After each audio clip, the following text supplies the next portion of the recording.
Dengue মোকাবিলায় শহর জুড়ে সচেতনতার মিছিল। ডেঙ্গু মোকাবিলায় শহর জুড়ে সচেতনতা মিছিল জেলা প্রশাসন ও রেড ক্রসের মালদা জেলা শাখার উদ্যোগে মিছিলের আয়োজন করা হয়। বৃহস্পতিবার সকাল 11টা নাগাদ মালদা কলেজ ময়দান থেকে শুরু হয় সুসজ্জিত সচেতনতা মিছিল। জেলা প্রশাসনের বিভিন্ন দপ্তরের পাশাপাশি ব্যবসায়ী সংগঠন এবং বিভিন্ন স্কুলের ছাত্রছাত্রী ও সাফাই কর্মীরাও পা মিলিয়েছিলেন সচেতনতা মিছিলে। মিছিলে পা মেলান জেলা শাসক নিতিন সিংহানিয়া, অতিরিক্ত জেলা শাসক পীযূষ সালুঙ্খে, ইংরেজবাজার পৌরসভার চেয়ারম্যান কৃষ্ণেন্দু নারায়ণ চৌধুরী, জেলা মুখ্য স্বাস্থ্য আধিকারিক সুদীপ্ত ভাদুরী, ইন্ডিয়ান রেড ক্রসের মালদা জেলা শাখার সভাপতি ডক্টর ডিএন সরকার সহ অন্যান্য আধিকারিকরা। মানুষকে সচেতন করতে মশার মডেল প্রদর্শন করা হয় মিছিলে। পাশাপাশি বিভিন্ন স্কুলের ছাত্রছাত্রীরা হাতে প্ল্যাকার্ড নিয়ে ডেঙ্গু মোকাবিলার বার্তা দেয়। পথ চলতি মানুষদের মধ্যে বিতরণ করা হয় লিফলেট। সারা শহর পরিক্রমা করে মিছিল শেষ হয় মালদা শহরের বৃন্দাবনী ময়দান এলাকায়। সাধারণ মানুষকে সচেতন করতে জেলা প্রশাসন এবং ইন্ডিয়ান রেড ক্রসের উদ্যোগে ডেঙ্গু মোকাবিলায় সচেতনতা মিছিলের আয়োজন করা হয় মালদা শহরে বলেই জানান জেলা শাসক এবং পুর প্রধান।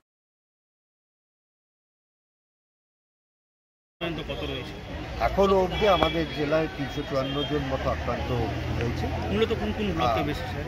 আমাদের মিল্কি ব্লক, কালিয়াচক 1, 2, 3 এই 4টে ব্লকে আমাদের 70% রোগী আছে, কিন্তু আস্তে আস্তে এটা তো ওল্ড মালদায় হবে, হাবিবপুরে যাবে, মামুনগোলায় যাবে, মতুয়ায় যাবে, কারণ মশাকে তো আটকে রাখা যায় না, মশা তো যাবে, আর মানুষের চলাচল চলবে। সুতরাং শহরে তো সব মানুষ আসছে। স্যার এই 2 মাস কি খুব সেন্সিটিভ?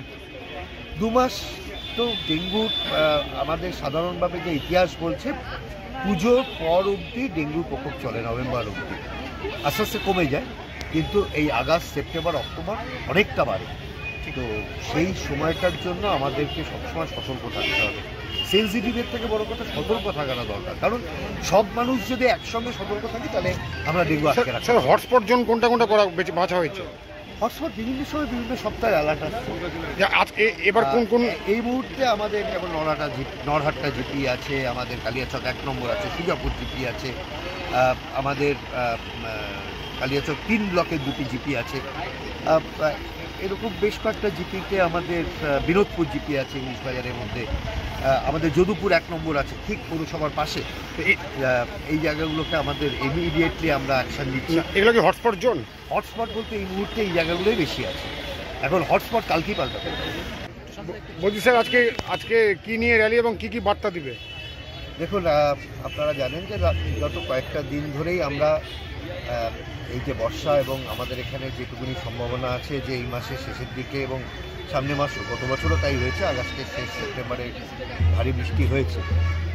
তো বর্ষার সময় আমাদের পশ্চিমবঙ্গে 2টো রোগ নিয়ে আমরা খুব চিন্তিত থাকি, তার মধ্যে সবচেয়ে গুরুত্বপূর্ণটা হচ্ছে ডেঙ্গু রোগ, কারণ জল জমলে মশা হয় এবং সেখান থেকে ডেঙ্গু রোগের ছড়ানো শুরু হয় আর কি। তো আমাদের গতকাল একদম গ্রামাঞ্চলের গ্রাউন্ড লেভেলে মিটিং হয়েছে, ডিএম স্যার করেছেন, ডিএম স্যাররা ছিলেন। আজকে আমরা বিশেষ করে এর সচেতনতা একটা পদযাত্রা আমরা করছি ডেঙ্গু নিয়ে। এতে আমাদের সর্বতোভাবে সাহায্য করছেন আমাদের ইন্ডিয়ান রেড ক্রস সোসাইটি, আমাদের পৌরসভার চেয়ারম্যান স্যার আছেন, ডিএম স্যার নিজে আসছেন। সুতরাং সমস্ত যারা নন গভর্নমেন্ট অর্গানাইজেশান, তাদের একটা বড় ভূমিকা থাকে, সমস্ত নাগরিক, বিভিন্ন সরকারি যে লাইন ডিপার্টমেন্টগুলো আছে দেখতে পাচ্ছেন, পুলিশ থেকে শুরু করে আমার আশাকর্মী থেকে শুরু করে ব্যাংক থেকে, স্কাউটস অ্যান্ড গাইডস থেকে শুরু করে সবাই মিলে একত্রিত হয়ে মালদাবাসীকে এইটুকুনি বার্তা দিতে চাই যে আমরা সমস্ত দপ্তর সাথে আছি, শুধু আপনারা কিছু কিছু জিনিস মেনে চলুন, কারণ শহরে এখনও অবধি ডেঙ্গুর প্রকোপ অতটাও আসেনি, যাতে একদমই না আসে। সুতরাং বাড়ির আশেপাশে যেখানে জল জমার মতো কিছু পাবেন, ফেলে দেওয়া কন্টেনার, ফুলের টব, ফ্রিজের পেছনের যে জায়গাটায় জল জমে, বাড়িতে কোনো একটা বালতি পড়ে আছে যেটা ইউজ হচ্ছে না, সেই জায়গাগুলোকে যাতে সপ্তাহে 1 দিন করে জল ফেলা হয়, পরিষ্কার করা হয়, এবং লিফট যেখানে তৈরি হয়নি, যেগুলো একটা বহুতল প্রচুর হচ্ছে আমাদের এই শহরের মধ্যে, যেখানে লিফট তৈরি হয়নি সেই গর্তগুলো, এই সমস্ত যেখানে মশার ডিম পাড়তে পারে এবং লার্ভা হতে পারে, সেই জায়গাগুলোর দিকে নজর রাখা।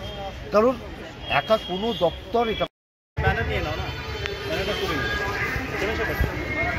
বলছি স্যার আজকে কি করলেন? আজকে আমাদের ডেঙ্গি নিয়ে অ্যাওয়ারনেস ক্যাম্পেইন চলছে জেলা জুড়ে, এবং তারই হিসেবে আজকে ইন্ডিয়ান রেড ক্রস, আমাদের red cross society plus English বাজার পৌরসভার যৌথ উদ্যোগে একটা র্যালি অ্যাওয়ারনেস ক্যাম্পেইন আয়োজন করা হয়েছে, যেখানে স্কুল ছাত্রছাত্রীরা তারাও পার্টিসিপেট করেছেন এবং রেড ক্রসের প্রত্যেক মেম্বার্সরা পার্টিসিপেট করেছেন। আমাদের যেহেতু ডেঙ্গি কেসেস বাড়ছে, আমরা বিভিন্ন অ্যাক্টিভিটিসের মাধ্যমে ক্লিনিং অ্যাক্টিভিটিস থেকে শুরু করে লার্ভিসাইড স্প্রে থেকে শুরু করে গাপ্পি মাছ ছাড়া থেকে শুরু করে আরও বিভিন্ন অ্যাক্টিভিটিস সরকারি নির্দেশ অনুযায়ী সেটা করছি, এবং তারই পার্ট হিসেবে যে আইসি ক্যাম্পেইন মানে অ্যাওয়ারনেসগুলো বাড়ানো, তারই হিসেবে আছে একটা র্যালি এখানে শুরু করা হয়। স্যার যদি কোনো নেগলিজেন্সি যদি পান, কোনো এলাকায় যদি ডেঙ্গু বাড়ে কি ব্যবস্থা নেবেন? আমাদের যে আছে কালকে স্পেসিফিক যে পঞ্চায়েত এবং ওয়ার্ডসগুলোতে বেশি ডেঙ্গি কেসেস হচ্ছে তাদেরকে স্পেসিফিক মিটিং এবং মান্থলি ক্লিনলিনেস ক্যালেন্ডার করা হয়েছে, সারা মাস জুড়ে ক্লিনিং অ্যাক্টিভিটিস হচ্ছে। আমরা আশা রাখছি ডেঙ্গি কেসেস কমবে। যদি নেগলিজেন্সি যদি পাওয়া যায় স্যার? মালদা থেকে দেবাশিস পালের রিপোর্ট, R7 বাংলা।